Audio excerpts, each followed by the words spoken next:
I'd just like to share with you why we're here and how Out of the Box came about. It is because I have been in business for some time now, but prior to that, in my professional career, I was known as a networker. Before I was in business, I didn't believe I was a very effective networker, but when I became a small business owner, you soon go and learn because you actually have to get the dollars in the door and the dollars in the bank. So that was a very, very motivating experience for me to learn how to network effectively. What also happened was about 2 years ago, I was invited by an organisation called BNI, which is Business Network International, and they are a global franchise. And they asked me to build the first lunchtime chapter, they normally do breakfast, in Western Australia, which I did. Some of you are members of that as well as this, and that was very successful, still exists, and now I think there's 5 to 10 lunchtime chapters in WA now. And I visited one because some of our members are members of BNI and members of Out of the Box, and that's totally cool. You can be a member of more than one really cool organisation. So through that experience though, people came to that and said, yeah, we know BNI, Fleur, and that's cool, but we want to know what you can do in networking. We want to see your version of networking. So the vision of Out of the Box started about 3 years ago, but I didn't do anything about it. So has anyone had a really cool idea? You're just kind of like going, oh, that's awesome, that's amazing, and then you don't do anything about it. Well, it was one of those ideas, but then 2 years ago, and it's built momentum, and here we are today.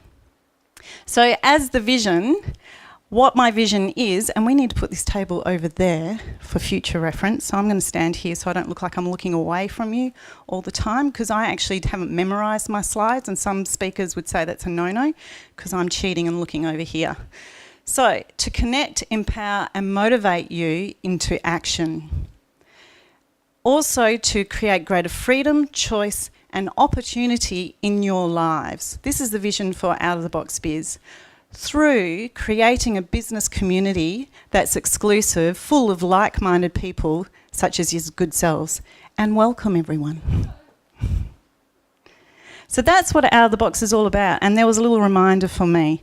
I'm just going to try experiment on a little bit of logistics this evening, because I've got to get this right when we're 75 members before we get to 120 members, because if I don't get it right now, it's going to be absolute bedlam and chaos.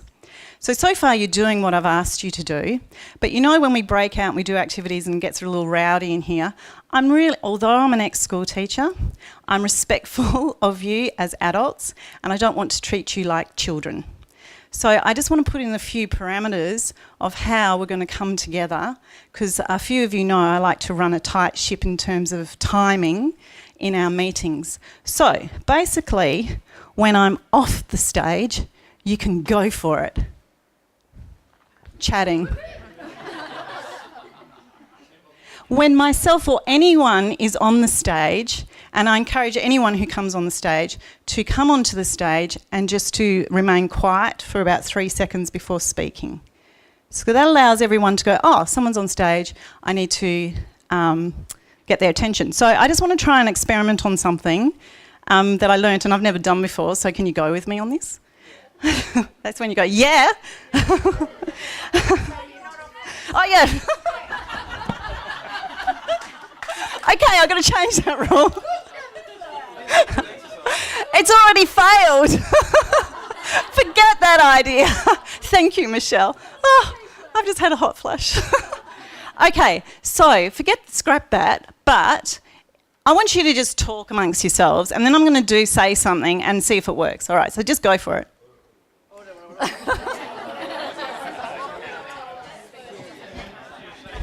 If you can hear me, say shh. If you can hear me, say shh. Thank you. Yay, it worked! All right, sorry. So much for my serious decorum. It always goes out the window within 10 minutes I'm on stage. I forgot to ask you a few questions as to why you're here. Hands up if you're open to learning. Cool, and you can yell as well, positively. I'm never going to live that one down. That's right, let's scrap that one. Now I've completely lost focus. Who is here is interested in connections and collaboration? And who is not wanting to grow in business, but who's ready? That's when you go, yeah. All right, that's what we're all about. So let's move on. So now it's all about you. So I would like to set a challenge for everyone here this evening. If you're sitting next to somebody that you do know, move. Don't object.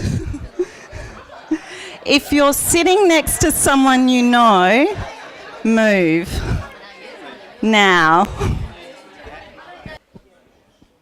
Oh, Peter, you're awesome.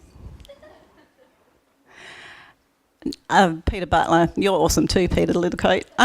What I'd like you to do now is to the person next to you that you don't know, share your name, your business, and if you use systems, but before you do that, what is a system in business?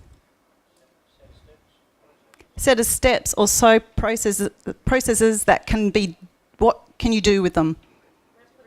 Replicate exactly over and over and over again. Okay, so share your name, your business, and if you have systems in your business or your business life, go. You're allowed to talk now. Well done, that sounded good. Anyone want to share anything amazing? You don't have to. No? Cool. So you haven't swapped over? Okay, swap, go.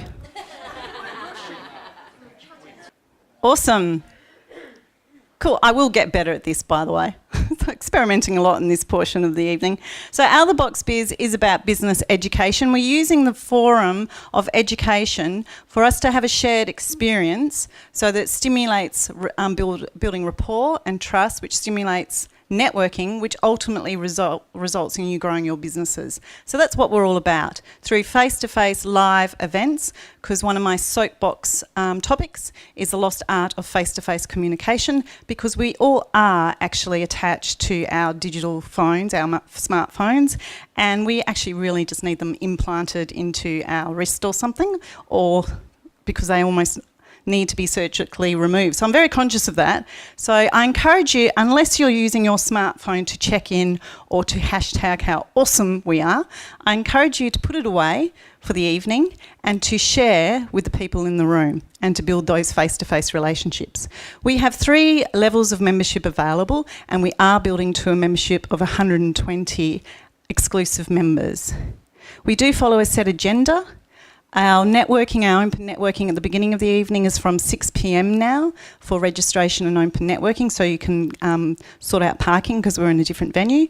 Then we kick off at 6:30 and go through the agenda that's on the board here, which you have a copy in your booklet. If you don't have a booklet, then please let me know and I'll get one for you. Okay? Good. Officially closing at 9:30. So now this brings me to the cool part of the evening. We are splitting this theme of do you need an exit strategy into 2 sections, okay? So we'll have Dr. Robert Brown in the first half, and then we do a few other things, and then we have a break, and then Grant will come on in the second half. So what I'd like you to do is introduce Dr. Robert Brown. And interestingly enough, a lot of people are asking me how I'm building this business and how I'm meeting the speakers. And these 2 fine gentlemen I met business networking, and I've known for many years now, or some years now. So Dr. Robert Brown is the Advisory Board Chairman, and he will explain more about that to you. He's the Financial Director of Business Brokers Association, founder, former Chairman of the Australian Institute of Business Brokers, Director of RB being Robert Brown, Business Solutions and Business Brokers. Now he's a strategic thinker. He's a big picture thinker, but with purpose and drive, and he wants to bring innovation and inspiration in your businesses to make a difference in your businesses with the knowledge he has to share. What he says is, and I'm sure he'll say more of it in just a few moments, is how can we assist you to become more successful as business leaders of out of the box biz in our world of business. So please make a warm welcome to Robert Brown. what the advisory board is all about, while we're sorting out some of the technology things, is primarily we realised some time ago that there's a lot of people that are in business that may be sole traders, partnerships, corporations, what have you, but not everybody in today's world can afford to have all the expertise in-house. So what we came up with was a concept whereby if you had a chance to have a board of advisors who are very qualified, very experienced, and the top of their profession, would that make a difference to your business? And the surveys and analysis that we did, the feedback we got was, seems like a good idea. So what we do is that we actually work with people like yourselves that are in business to, you carry on, don't worry about me, who really are trying to improve, grow and develop the business in one form or another, and probably don't have the expertise to afford a full-time person but need somebody in. You can get the proverbial consultant, and I have nothing against consultants, they're wonderful people. And but if you've got actually somebody on your board within your company that is working with you, can actually identify as part of your business plan. By the way, who's got a business plan? I know you have. Yeah. There you go, see? But can work with you to help you identify the various components of your business plan and then do what's called a gap analysis. Now, with me being a bit of an academic, if I say something that goes swoosh and they go, what the bloody hell is he talking about? Please call out, because I'm happy to change it down and explain it in English as well.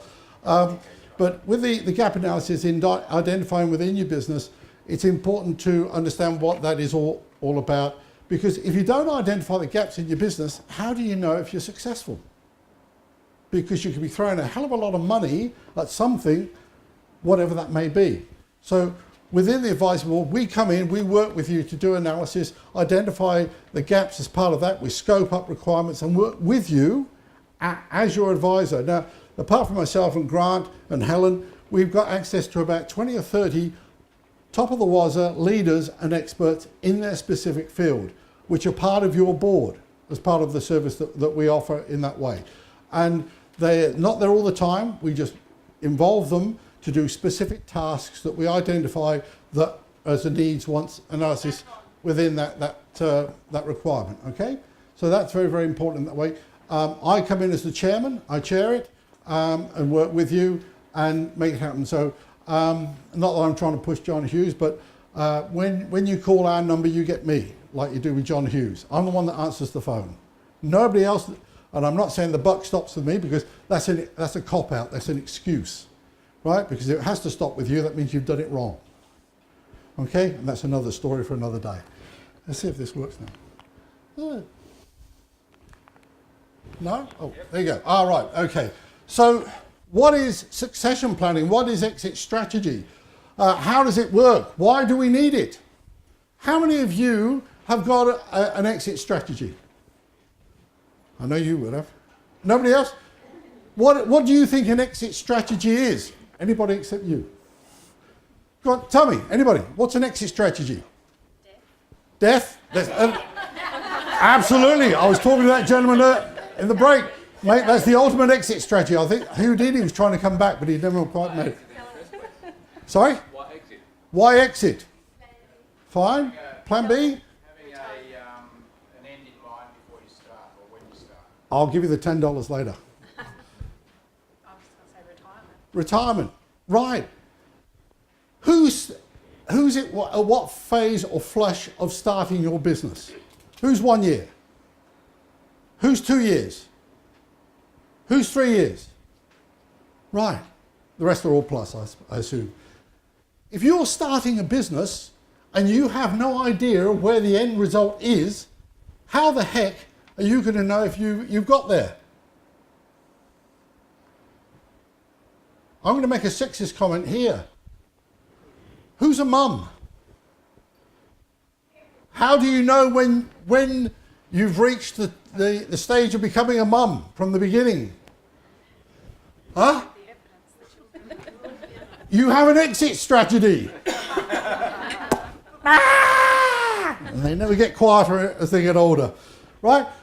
Business is no different. Because if you're starting something, it's got to come to a conclusion at some stage on the journey of going through it.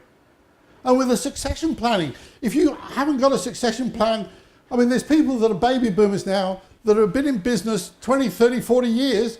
Less than 46% of them are actually going to sell. They're going to walk away from them because they hadn't got a plan and didn't know what to do with it. No succession. Now, the importance of that, how many of you people have clients and customers? How loyal are they? What do they mean to you? Who do you deal with in a business world, in the business world? Are you somebody else's client? Well, how would you feel if you were working with somebody, providing them with business and your services and giving them money on a regular basis? They then woke up one morning and said, oh, I've had a gutful of this, bye-bye. All that collateral, all that equity, and all that worth and value has just disappeared straight down the gurgler. And most of the baby boomers, as I've said, less than 46% actually sell their business. You can challenge me on the stats if you want. I can show you the research. Being an academic, I've done a bit of it. So, and there's a whole bunch of other stuff that you can look at from that point of view, all right? So just bear that in mind as we go through this. Exit strategy and succession planning is a vast, huge subject, and it's all about getting to that point is that one day you may want to sell your business, or one day you might want to gift it to your children or your friends or your other partners and things of that nature. And that's just something to bear in mind. So see if this works again. Oh, that was good. Right. Okay. What we're going to talk about this evening predominantly is to start off with business risk factors, forecast risk factors, market risk factors, and investor risk considerations. Because who does any or all of these? Who's got a business plan, as we've touched on before, about half a dozen of you? Well, if you haven't got a business plan, how do you know if your business is working?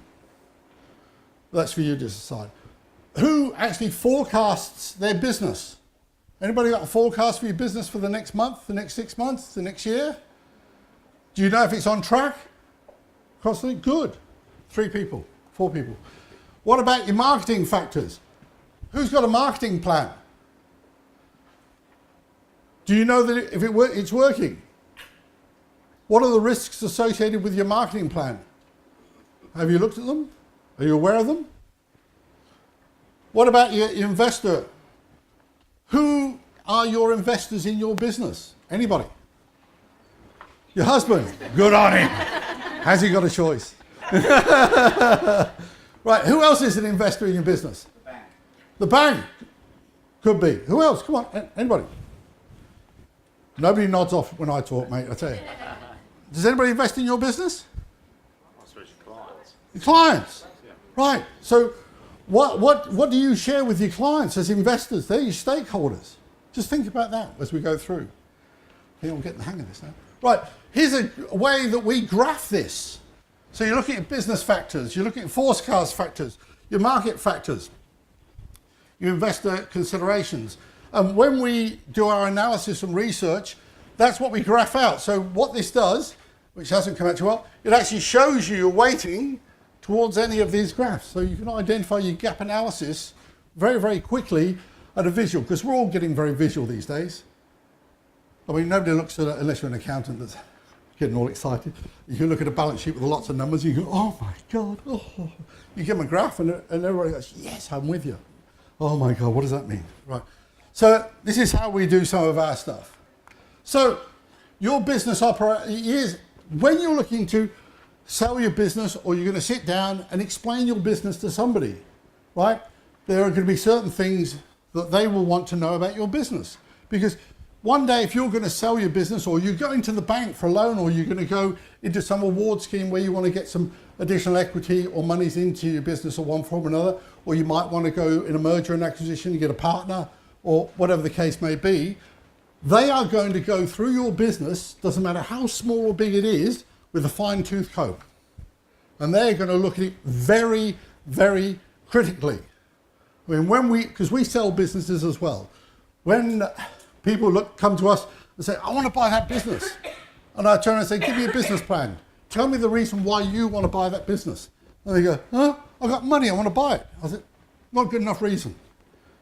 all that loyalty with those clients to that business, if you don't understand why you want to buy it and what you're going to do with the business, then why the heck should you buy it? Because if you don't know what you're going to do with it and why you want to buy it, then how are you going to run the business? How do you know if your business is going to be successful or not? Okay? So, years in business operation, the staff contracts. What staff have you got? How happy are your staff? Do they know their KPIs? Do they know what they're doing? Do they know why they're doing it? Do they know how to do it? If you went away for a month's leave, could you come back and your staff were running your business perfectly? This is yes, that's no. Huh? How many yeses? How many no's? Right. Location.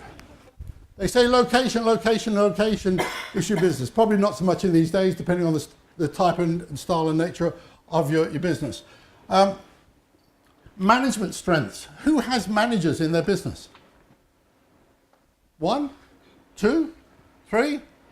Right. How strong are they? What are their capabilities? How do you measure them? How do they work within your business? You, believe it or not, are the manager of your business. What are you doing to further your knowledge and expertise and level of making your business stronger and more proficient, apart from coming on to this fantastic networking session that Fleur's put together, right? Fair's fair. Customer loyalty. How loyal are your customers? Do you know? Anybody?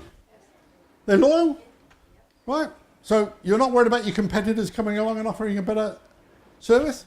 Fantastic. Courage. That's what I like to hear. What about your branding?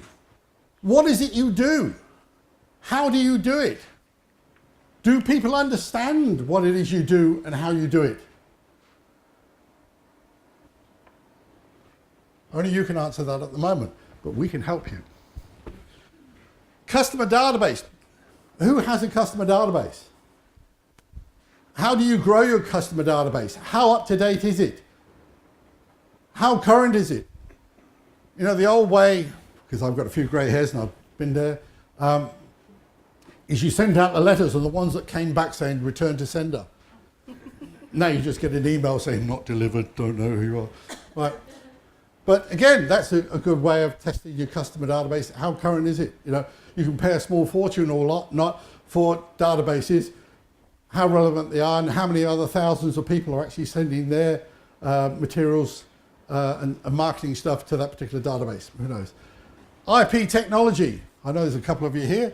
What do you have? How does it affect? How is it operating? How's it working within your business? Are you up to date with the latest levels of IP technology? This is all part of your business risk factors, just as the way in on the door opening. Reliance, right? How reliable is the industry that you're in? Where do you fit within that industry? Are you considered something that's important to that industry? Has anybody ever actually taken the time to measure where you fit within the industry body you're in? And what your competitors are doing, how they're doing it, and to what degree and percentage? Yes? Anybody done that? Good. Right. Longevity. How do you measure longevity? Have you been in business? What's time in it now? Oh, yeah. At least half an hour. Or 2 years or 3 years. I mean, the average business after 2 to 2.5 years tended to go bankrupt for one of a reason, because they didn't have a business plan, didn't know what they're doing, had a good idea and had a few mates, and then it all went pear-shaped and things like that. But again, when people are looking and examining at your business factors, they're looking at the longevity of how you've been as part of that model.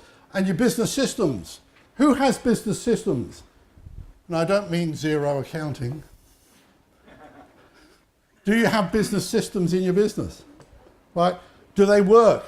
Have you tested them? Have you measured them? Yeah? These are just something. So what we do is we go through and we ask all of these type of questions within that as part of a survey, and we'll show you an example of that later on. And that comes back and shows some of the things in there. So as we said, you know, all the things we just touched on there, that gives you a feel of it from that point of view. Does that make sense? So I promised to be quick. Right, forecast. Do you forecast a profit in your business? Or is it, oh yeah, I think we should do at least that much this year. Right, has anybody got a sound forecast? Yes, no? Do you mean budget? No, I mean forecast. What's the difference? The budget is an amount of money that you put down to turn around and say, this is what I'm looking to spend on these things. A forecast is what you're forecasting to do with your business, right? Which helps fund your budget. Is that right? Fair enough, thank you. I'm turning to the accountants in the room just in case I get my things working. Right, so within your profit, what is your profit in that way? What potential? I've heard various different models. Kerry Packer had a particular model where he worked on a third. Right? And everybody's going, oh, I know that one, yeah, it's a piece of cake. Well, really the third is all your expenses and costs, running costs of your business comes out of that 1/3. All your R&D, marketing and growth comes out the other second third. And the last third, as Humphrey Bogart used to call it, was his FU fund that you just put aside. Have a think about that one.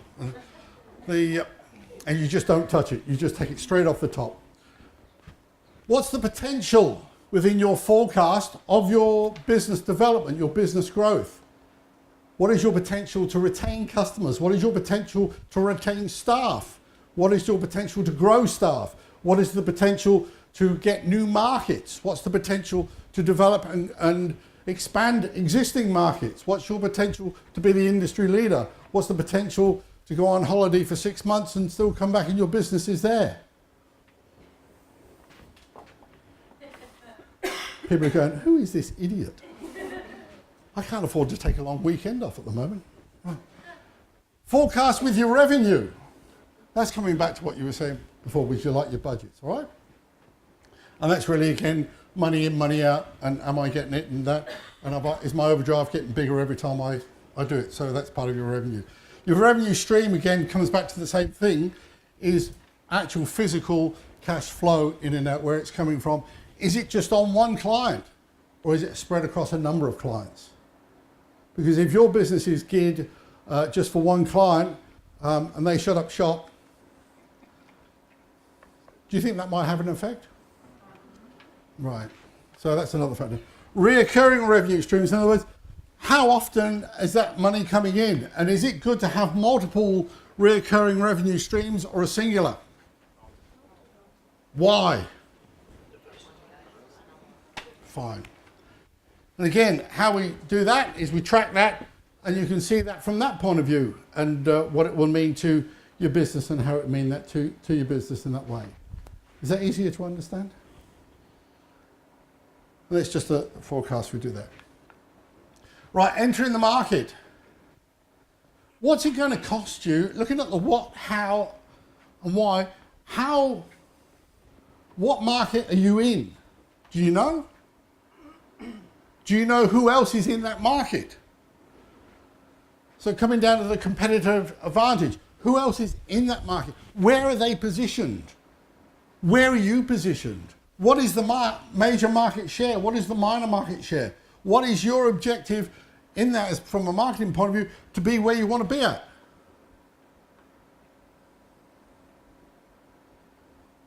I can't answer these questions. We can help you. Sorry, Mike. Place, as I said, the place in the market, we've touched on that. Economic perspective. Have you heard of a thing, well, there's a couple of things. Has everybody heard of a thing called a SWOT analysis?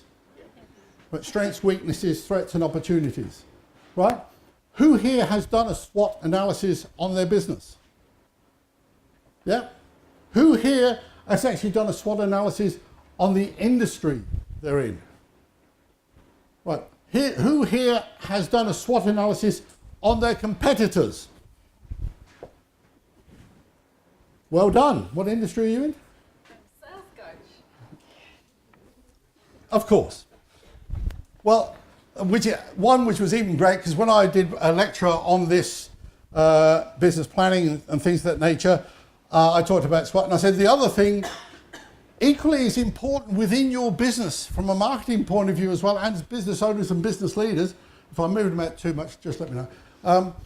Is have you done a SWOT analysis on yourself? Anybody? One lady turned around and said, I do one on my husband and he does one on me. And I thought, that would be interesting. What are your strengths, weaknesses and threats, darling? I'm not telling you. But you imagine that if you actually did a SWOT analysis on yourself, but equally as important, got your staff to do an honest SWOT analysis on themselves, and then where they thought the business was at from their specific perspective. Would that help you better understand what your marketing capability within your organisation may be? Yes? No? Right. Another economic perspective is a thing called a pestel or pest. Has anybody heard of that? Right. This is academic crap. Sorry. Basically, when you get at high level business analysis, all the boys and girls at the top end of town, they do pestels or pest, which is political, economic, strategic, technical, environmental, and legitimacy, right? The pestel. And what that is, looking at the political marketplace that you're in. In other words, who's your competitors? Who else is in there? What's the economic strengths of the industry and other businesses within your industry? And where do you fit, right? And your strengths there. Strategically, where do you fit? And strategically, what are your competitors doing? And what, how, and why are they doing it? And in comparison, what, how, and why are you doing it as well? Technically, what technology are they using to do what it is they're doing? Would that make a difference to your business if you knew that? You don't have to answer that, but just have a think about it for a minute. And if you knew that amount of, and it's not hard to do, he says. Well, not for us anyway. But if you had that, again, what you'd get is something like that, which then immediately will show you where your ranking is in the marketplace. If you got presented that, would that make any difference to how you would spend your money? How you would do your forecasting? How you'd go to the bank manager and say, I want an extra 2 bob each week? Or whatever? Yes? No? All right. How are we doing for time?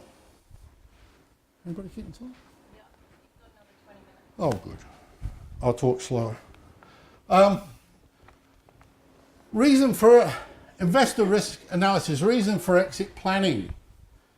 As we touched on at the entry to this, is when you start a business, it doesn't matter whether you're going to be in business for 2 minutes, 2 days, 2 weeks, 2 months, 2 years, 20 years or whatever. If you have an outcome from day one as an exit strategy, that means you're constantly working on your business to be the best there is within the industry at all times. And then should you run the risk that you want to sell it or somebody wants to come and buy you out or whatever, they would have done their homework and you would then get perhaps that much more or that much more. I mean, put an analogy. If you had 2 cars that were exactly the same model, make, type, engine, colour, one looked absolutely pristine and shiny and lovely. One looks as if it's just come off the bush bash, the wings hanging off, one wheel's flat and it smells the high heaven inside. But I mean, which one would you want to buy? Yeah, which one? Shiny one? I actually said, somebody said to me, oh, I like the old one. I said, good. I can work with you, we've got a challenge. Right? But that's common nature. Now, if you bear that in mind with your business and you get your business plan and you put these tools and structures in place from day one or day 2 or the week after, and work with them progressively, you will have a scary moment in your life because you'll be able to go and look at your business with some graphs and stuff like that and know exactly where you are at and know why you're at there and how the outcomes are going to happen. Is there anybody that can tell me here now, actually hand on heart with probably the exception of one, that you know exactly where you're at within your business? And what you're doing and how you're doing it and what it's going to cost you tomorrow and the day after? And where the gaps are in your business. So if I rocked up to you with an open checkbook and said, okay, I want to buy your business. Show me your business. Show me your business plan. I'm an investor. I want to invest in your business. All the questions we've just gone through, how would it stack up? I'm not picking on you personally. You just happen to be the nearest one to me. No, so I've started some of it. But Yeah, no. Yeah. But the question is, how would it stack up at the moment? Not well. Right. Is there anybody that could say it would be fantastic? Yeah? Definitely? Oh, sorry, Mike. Hand on heart. You good? I'm impressed. Good. Fantastic. We'll chat later. Business alignment from an investment point of view. Investors that come along that want to actually invest money in your business or offer you to buy your business out on that is, how does your business align with the industry? In other words, they'll do a pest or pastel analysis on you, depending on the shape, the size, and nature of your business. But most banks and business leaders will come in and do that. Because they don't just suddenly rock up one day and say, oh, that looks like a cute little business, or that looks a fantastic business. Oh, I'll offer you X, Y, Z. They'll do the homework. They'll identify. And the other thing that we do is that we do business valuations. And we let people know exactly where they fit in with the market, the SWOT analysis, the pastel, what the other businesses in the industry, how they're working, how they fit in, and what the market value is of that your particular business in relationship to that. Because if you don't know that, when you come to do your business plan or spend all that hard-earned money that your clients have given you on marketing your business or projecting the further growth of your business, how do you know that you're putting it in the best place to give you the return that you want on your investment?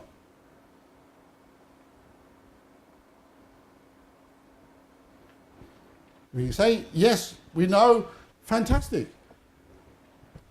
Is it a risky investment? Who's bought a business here? Anybody bought a business? What did you do when you went in and bought your business? You bought. Got the valuation done. And how did it stack up? Good. So, Good to what the valuation was, yes. yeah. And did you did you offer a good price for it? I got a fair price for it. You got a fair price, right? Paid a fair price. Right. Who sold a business here? Yeah. How did that go? Poorly. Pardon? Poorly.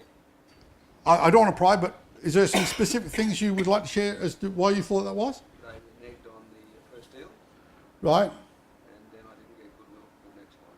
Right. So really, did you have a broker or was it just one-on-one? Through lawyers. Through lawyers? Oh, well, sorry. Any lawyers here? That's predictable, because they know how to stop people getting sued, but they don't have diddly squat know how to run a business, otherwise they won't be lawyers. Yeah. So, Similar experience. I had problems with the person reneging, well, not paying in full, and it dragged out, and lawyers were called in, even though we had an agreement in writing and everything. was that done one-on-one, or was that with I learned lots of valuable lessons from it. So how would you go if you were going to sell a business in future? I would get my paperwork done properly, and I would probably go to somebody to do it. But even then, there's no guarantee. There's never any guarantees in this No, world. there isn't. And people that put them on paper are Yeah, they're not worth the paper. blowing smoke up your left trouser leg, whatever. So any of this makes sense then? So if you're looking to sell your business, if you're not aware of the value of it, and I know there's one person here who works with businesses, and the other important thing is, if you want to sell your business, you don't wake up in the morning and suddenly go, oh, I want to sell my business, yeah. But what's it worth? It's probably worth 30 or 40% less than what it should be, because it's not in a good condition. It's the car that looks like crap. When they look at it, pardon my French, or whatever. But if you actually work within that business, get it up to a point that it looks smacker, it's had the makeover, it's had everything looks good. So from an investor's point of view, they can actually look at the books and they look good, but also they can look at the customer list, they can look at the loyalty, look at the staff integrity, staff ability, and all those factors. you can then suddenly go tick, tick, tick, tick, because they're having to put less in to achieve what their outcome. It's like, who's bought a house here? Right? Who sold a house here? Right. What were the things that were advantages or disadvantages when you sold or bought your house? Anybody? Timing was one thing. What about presentation?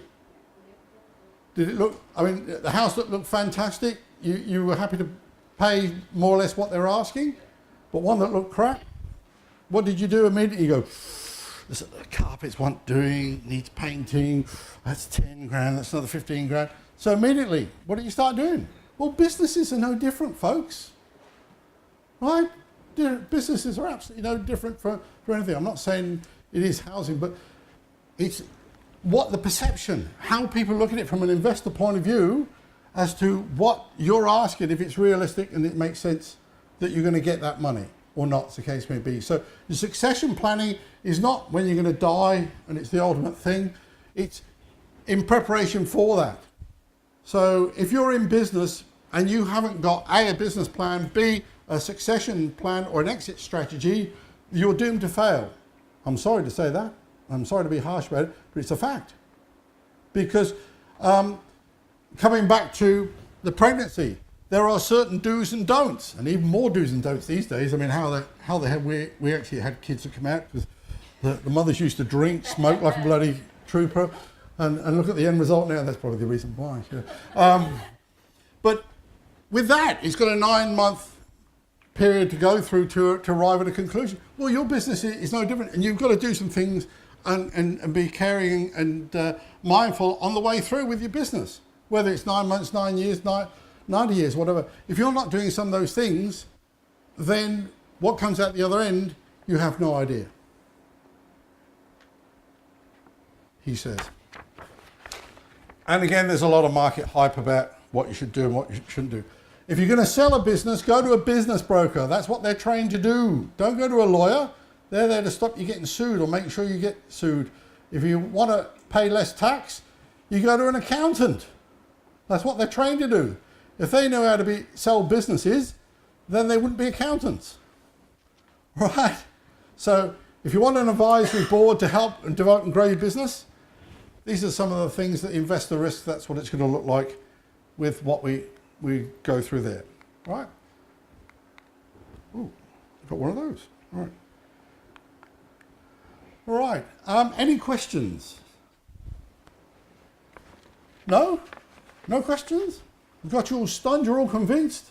I'm a complete idiot? Well, I think it's your tough love, Robert. Oh, I'm really warm and cuddly underneath. So. If you want, Grant, after the break, we'll cover off a little bit of the how-tos in what we've been talking about, okay? And as I said, this is only that much of what exit strategy and risk is all about. And the subject and the topic is huge because there's issues to do with tax, there's issues to do with legal issues, there's a whole swag of different issues that you need to be mindful of and do, and they're all specialist areas. And if you haven't got them right, then you'll have the tragedies and the hassles that you people have had and are still having, you know. And that's the important thing. So there you go. Grant, you wanted to say something? Oh, sorry. No, he's getting paid. A number of years ago, when I did have a bigger business and was looking at an exit strategy and to sell it, one of the problems I had was that some of the business brokers that I were contacting were asking about, turnover and what have you, and they actually wouldn't deal with a small business. So if it's, if you have a smallish business, what would your recommendation be in terms of business brokers? Find a business broker that knows how to sell businesses. Because with no disrespect, there's a lot of business brokers in this town that are glorified real estate agents, and I have nothing against real estate agents. They're wonderful people, they do a fantastic job, but they understand nothing about how to sell and scope a business, requirements to sell a business, right? It doesn't matter how big or small it is, the model and the template is exactly the same, right?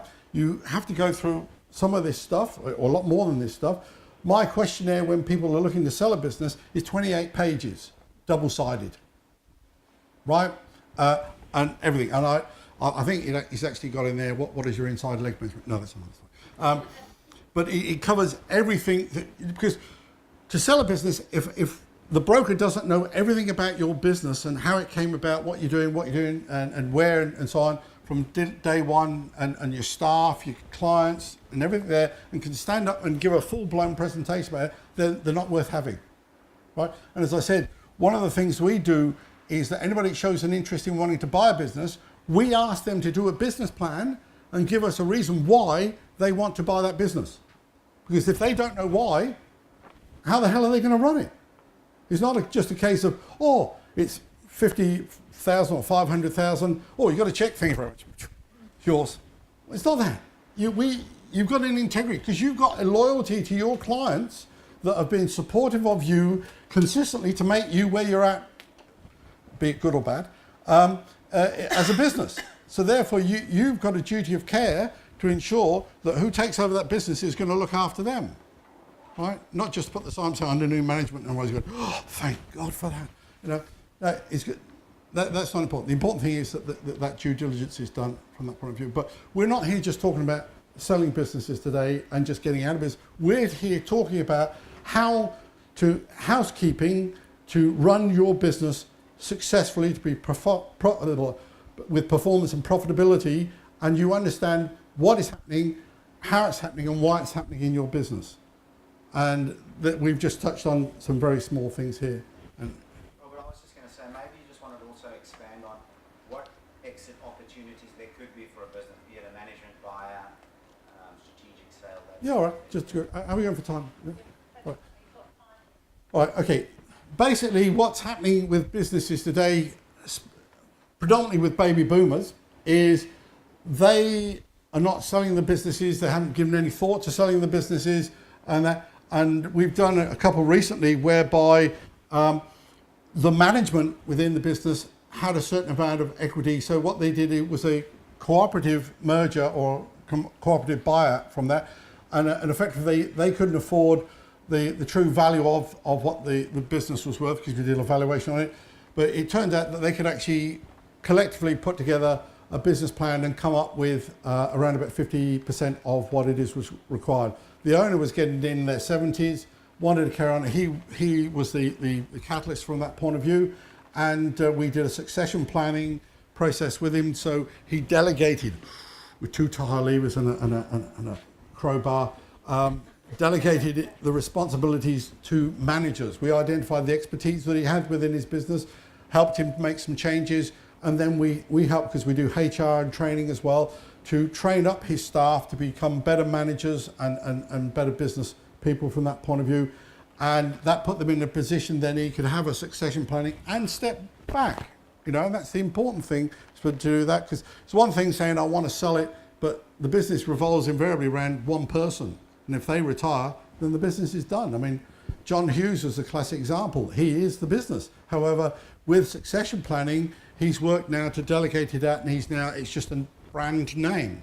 And that's the important thing, to take your business from being a brand name to an actual business that you can realistically sell and non-sell, and it will run from a succession point of view. So having done that, then we set up a structure where these people could raise some money in capital, buy 50% of the shares, and they then had the option to buy the remaining shares over the next 3 to 5 years at the current price there and then. If not, it then went to market value after that. So that's another one there. Mergers and acquisitions, again, if people are going to do a merger or an acquisition, that's when you're looking to take over somebody else, or somebody wants to take you over. If you're making, the biggest compliment that you can have as a business owner, if somebody comes up and wants to make an offer to buy your business at, what that means is you're annoying the shit out of them, and I'm not going to make any apologies for that, because you're doing something better than they're not, right? And now, if you can get yourself in a position that's where a merger and acquisition comes along, because they want to take you over. I mean, I've been having some fun. I don't know if anybody follows LinkedIn, but I've been having some fun on LinkedIn recently, where somebody's been putting an argument that BHP is looking to make a positive offer on Fortescue Metals. And I sort of put a comment there, I think you got your paradigm wrong. I think it's probably the other way around if you actually do your homework. And then somebody who's a consultant came back And I said, well, it's an interesting philosophy, but you really ought to do your homework. So I thought, if they're going to stir the pot, why don't I just go back and stir it? I don't give a shit who's taking who. I have no idea, but it's there, social media, well, who cares? But great. I mean, that's what happened with the subprimal meltdown, is that somebody planted some rumours around town, somebody bought into them, and the next thing you know, whoop-de-doo, we're all in the poo. But, you know, and that's where you can have some fun with your business, depending on where you're positioned. You know, say, oh, hostile offer on such and such, by such and such. They go, who the hell are they? You and I get some interest real quick, you know. So that's what mergers and acquisitions. What was anything else you wanted? No. Hey, come on. Oh, okay. Right, any other questions quickly before you have a break? Just an interesting one. You mentioned John Hughes a few times. I was at a talk that he gave recently, and he's looking to list that company. That's right. He's done a succession plan on John Hughes, and he's going public this year. And he's resisted it, but he's now doing it because he believes with his succession planning, the systems he's put in place are robust enough that it doesn't have to be John Hughes there answering the phone, which he does. And if there's any complaints, you get him, nobody else, right? And his systems are now robust enough that anybody now can actually carry on and do the John Hughes as John Hughes would do it. And that's a positive. Now, within your business, can you honestly say if you went away for 3 or 4 months, that people would know exactly how you want it done? I'll leave you with that thought. Yes, sir? It's still, business planning is still relevant. Of course it is. I mean, if you haven't... It's outdated. Sorry? Isn't that a bit outdated? Not at all, because look, if it doesn't matter, a business plan doesn't have to be complicated, all right? I mean, a business plan can be as simple, I mean, I don't know, who grew up in a poor household where mum used to put money in the jam jar or the tin, right? Well, mum had a great business plan because she had 4 or 5 jars and she used to put this money into that jar, that money into that jar, and that money into that jar. Then something happened, so she took money out of that jar and put a little note to pay for that, and then she had to put it back in again. That's a business plan, mate. It's as complicated as that. But people have talked a whole lot of crap and bull dust about business planning, and it doesn't have to be that complicated. It's accountants that are trying to justify earning the money they are. Isn't that right, Grant? To come up with these very Grant's an accountant. very complex ones. Yes, ma'am. I'm doing that now, Robert, except I'm banking. That money there, and I shuffle it around. There's my tins, but I've got it up there. Yeah, and to call it double entry bookkeeping means you have 2 jam jars for the same thing, in and out, you know. You know, that's how I teach accounting at uni, yeah. We're in a position where our son is training up to take over our business. So my sort of thing there's this concern. Okay, so what do we get out of that? You know. Well, that's where you build in your succession plan, right? And that's where you should have a strategy, because although he is your son, well, you some pain and excitement you went through to get that happening, right? But it doesn't mean you have to give him everything in life, right? Yeah, exactly. Right? And if he wants to grow and develop within the business, then he becomes a shareholder, which you may bequeath or give him, or he does certain things to do that. But then get him to do a business plan, get him to put out his marketing strategy and all the above that we've talked about there is just some of the things to show that he understands what he's done. If not, send him somewhere to get some more training and knowledge and expertise, because he is the future of your business, you feel, right? Get him to do a SWOT analysis on himself and also the business market, and he'll think you've got rocks in your head. That's it, yeah. What do you mean? Right. But no, and that's it, and that's another part of the mergers and acquisitions and what's happening with businesses these days with baby boomers and things like, as I say, less than 46% are going to market. They're either walking away from them or they're trying to get people to come in and have some form of partnership and things of that nature. So that's good. Yeah. If you've got any more questions, Robert and Grant are sticking around for the break because there's still another half of content to deliver. So write down any questions that you haven't been able to ask now, and I'm sure you'd be happy to answer them. Would that be correct? I'm always happy to answer questions. So please, I don't guarantee to give you the right answer or an intelligent answer, but I'm happy to answer it. they don't want to hear that. Sorry. Please thank Robert for his presentation. Thank you, Robert. So you're feeling a little bit of pain and a bit scared after that presentation? I don't know, I am. Nice one. Do you feel like you need a bit of an expert to give you some more information about going through the whole process of setting up your business so it's sellable? Yeah? Or is everyone pretty sweet? You're like going, yeah. Okay, I know in the mood in the room, I think you're all feeling a lot of pain, and this stage is going to be moved back next time because I feel I'm too close to you. But I just want to take a moment for the people who aren't members just to explain that we are a membership organisation, and also because we have a lot of new members and perhaps you don't really understand everything to do with our organisation. So I just like to describe what an out-of-the-box thinker is. That's what I call our members, and they are switched-on go-getters. They are unique people that bring problems, solutions, not problems, to the table. So that's not to say we all know, we're know-it-alls and we know everything, because often we don't know what we don't know. But if you've got a problem, you don't come to the table and attack anybody around the table. You're just open to ideas. Okay, so that's what an out-of-the-box biz thinker is. You're open to learning and you're comfortable with feeling uncomfortable. And what I mean by that is, you know how you all came into the room and you sat down next to someone you knew, and then my challenge was stand up and sit next to someone you don't know. Some people might find that a little bit uncomfortable. But from an educational point of view, if you want to learn and grow and transform, then if you are not feeling uncomfortable at any point in our meetings ever, I'm not stretching you enough. And if that is the case, please come and see me and I'll find a way where I can stretch you. So you're comfortable with feeling uncomfortable and you have aspirations. So not all our members are business owners or entrepreneurs. A lot of our members are professional people who work for larger organisations. But they have aspirations. They either want to be a better professional in what they do, or they have aspirations in being a key stakeholder in their future, whether it be a partner, whether it be a director, or whatever it is, or throwing in the towel and going out on their own in small business. But they aspire to grow and learn and become better. And there is enough business for everyone. So once we achieve 120 members, I believe we can carry duplicates of some occupations, such as accountant, bookkeeper, which we already have 2 of, lawyers, etc. Because there is enough business for everybody. Because not everyone's going to want to do business with one particular lawyer or accountant, because personality comes in play and values as well. So that's why I think we're quite comfortable with duplicates, but obviously we have 2 accountants now, we have 2 bookkeepers. I am no longer seeking those occupations. So that's the way I work. Okay, and we are only building to 120. So we're about growth, not only you as individuals, but as a networking organisation. We're in this together, and I'm interested in wherever I take this business, I'm going to drag every single one of you with me. Is that cool? Cool.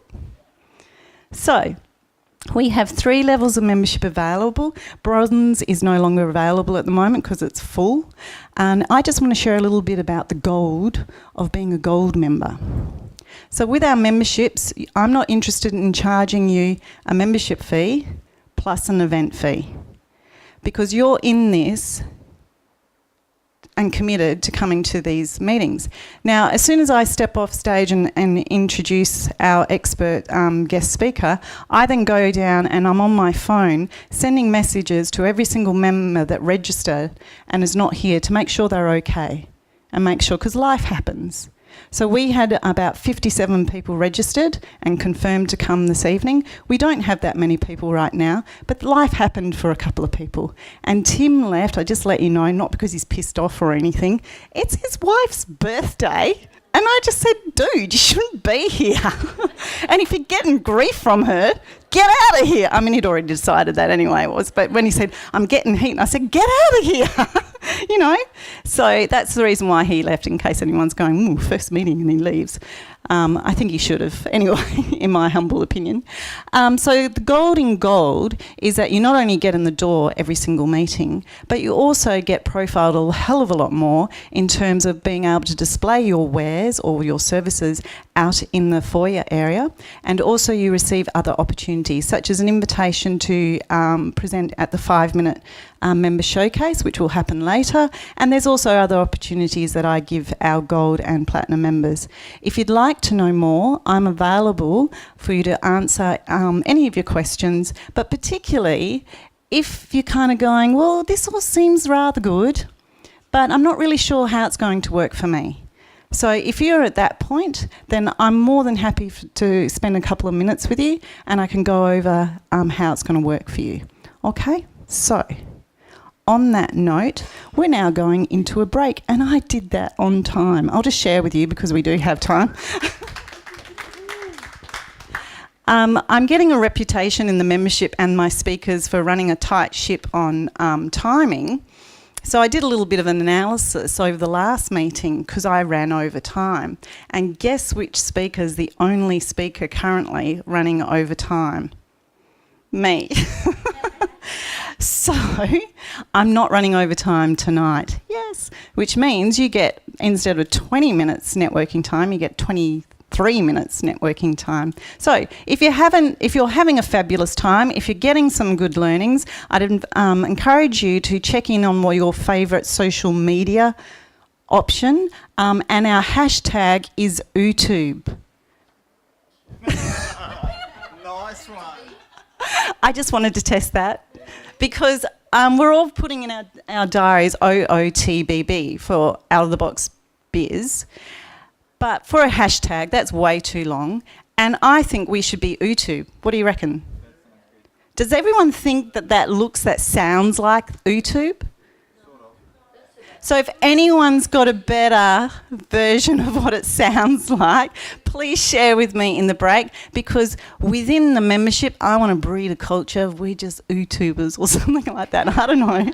I don't know what it is. Anyway, for fun, please do that if you're having a great time.